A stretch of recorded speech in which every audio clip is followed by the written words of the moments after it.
বাকি জীবনটা আপনাদের সাথে যেন থাকতে পারি, সেই জন্য আমি আল্লাহর কাছে সবসময় কামনা করি। আর এই জন্য আপনাদের সাহায্য প্রার্থনা করতেছি। আপনারা আমার জন্য দোয়া করবেন। ভোট আজকে তো প্রচারণা বা বিধি ঠিক আছে শুরু, অতএব যখন ভোটে দাঁড়াইছি অবশ্যই আপনাদের কাছে সাহায্য আছে এবং একটু ভোটও চাইতেছি। তবে সবার কাছে আমার নিবেদন থাকবে, আপনারা বাড়িতে আপনারা জানেন যে এখন তরুণদের সংখ্যা বেশি, মহিলাদের সংখ্যা বেশি।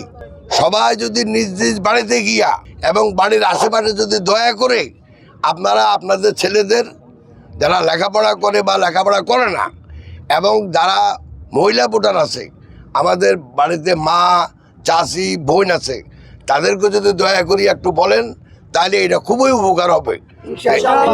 এই জন্যই আপনাদেরকে সাহায্য চাইয়া আপনাদের কাছে দোয়া কামনা করি।